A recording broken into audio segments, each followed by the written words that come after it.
SAB elects new officers and students get ready to vote for more. And see where you can find some of NSU's most talented students. Welcome back to another edition of NSU News. I'm Doug Perry. And I'm Gregory Spencer. Thanks for joining us. Your NSU News starts now.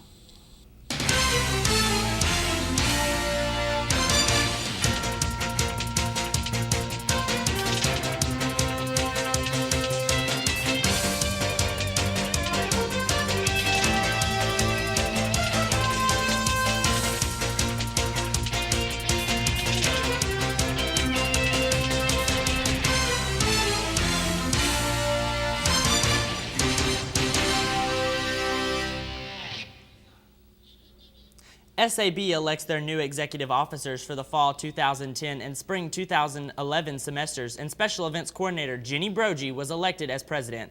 Brogy wants to unify the board in order to make events fun and get more students involved. She will take over as president in the summer. Tiffany Hudson took vice president, Courtney Espinal took secretary-treasurer, and Sarah Broadway will replace Brogy at Special Events. Students will have the chance to vote for SAB representatives at large on March 24th, along with the SGA elections. SAB advises students to vote for those that can best represent the student body and bring new and exciting events to NSU. This year's winner of NSU Student Art Show are shown on display now. The show contains several different types of works from NSU students. The 3 types of awards were given for graphic design, fine arts, and one for photography. The graphic design award went to George Cantu, and the work commemorating Dr. Martin Luther King Jr.'s birthday. The Fine Arts Award went to Jeremy Jones and his oil painting entitled Wellerners Born on a Cloudy Day. And the Photography Award went to Katie Jo Springer for her piece, Barnyard Friends. You can get a view of these works in the LSMSA New Art Gallery until the end of March. Associate Business Professor and Director of Business Programs Dr. Margaret Kilcoyne has been named recipient of the 2010 Outstanding Researcher for the Association of Business Communication, Southwest United States. The award acknowledges significant contribution to business communication and encourages excellent business communication research. Kilcoyne has also been named Vice President and Program Chair for the next year's ABCSWUS. She will be responsible for organizing next year's 2 conference program from March 9th through 12th in Houston, Texas. The 2010 census will not be the only inventory and survey floating around the Natchitoches area this year. Reporter LaKimbia Williams goes inside to bring us the story. Are you one of those people always talking about how unique Natchitoches is? If so, then maybe you can help with the current study of historic and culturally rare plants in the Natchitoches and Cane River National Heritage Area. The Cane River National Heritage Area Commissions is partnering with Dr. Schatz and the Alabama National Heritage Program to conduct a landscape survey. But the report is going to be used by the Cane River Heritage Area to help them promote the significance of the heritage area. Residents within the Cane River National Heritage Area came to a meeting Wednesday night to learn more about the project. The meeting allows for residents to ask questions, and some even came with ideas. The more of this that will be available online, I think the better for all of us, as well as that information becomes easily researchable by other individuals that may be doing research on a particular plant. The project will take about 2 years. Dr. Schatz had his business cards passed out because he is really looking for the community to take an active interest in this survey.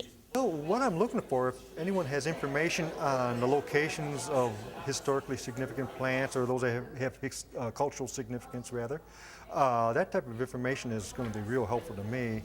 Showing you how you can help to tell the world about how unique Natchitoches is. Reporting for NSU News, I'm LaKimbia Williams.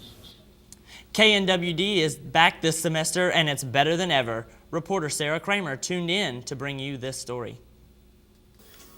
Hey folks, we're broadcasting on Ustream.tv right now. KNWD 91.7 The Demon is revamping its system. In mid-February, the radio station installed new equipment. They installed a new soundboard, a new CD player, and 2 additional microphones. Freshman physical therapy major Eric Brown is on a show called Tuesday Underground Throwdown. He said the extra microphones make things a lot easier for him and his 4 co-hosts. Because we were in here last semester and we only had 2 mics. And all 4 of us on 2 mics, that was, a little cram. Like we had to pass the mic back and forth, so. KNWD spent more than $8,000 on new equipment. They spent $5,800 on their new soundboard, $80 for each new CD player, and $150 for each new microphone. The station also spent $600 for remote equipment, which allows them to record shows outside of the radio station. But their equipment is not the only thing being revamped. KNWD is also going online. General Manager Cody Bork said the radio station has almost 500 fans on Facebook. Listeners are also able to listen online. KNWD DJs stream the audio from their shows on Ustream.tv.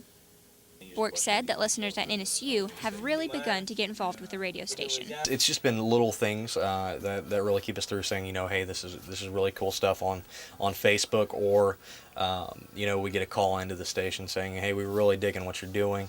Reporting for NSU News, I'm Sarah Kramer. A group of international scholars were honored this weekend, and reporter Kavosha House brings us the story. The AMU chapter of Phi Beta Delta held its inaugural induction ceremony on Sunday night in the Watson Library.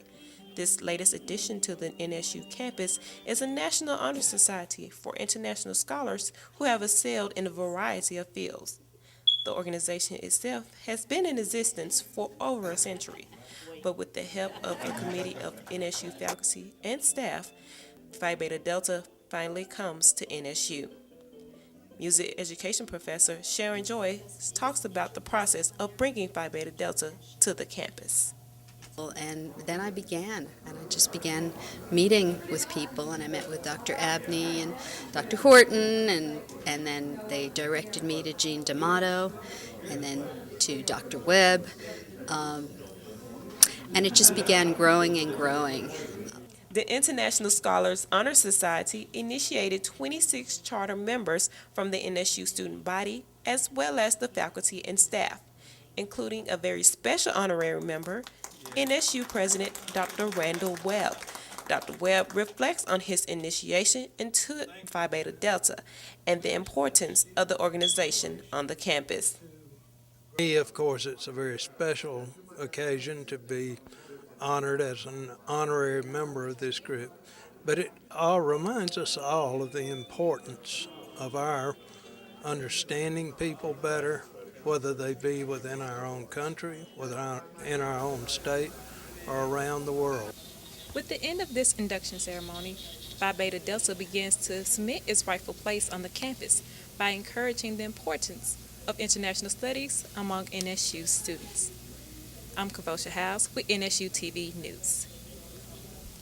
Well, Kelly, the weather this week has been great. Please tell me that spring is here to stay and these warmer temperatures are going to continue.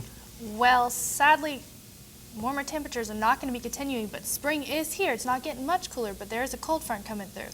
And I'll have more on that after the break.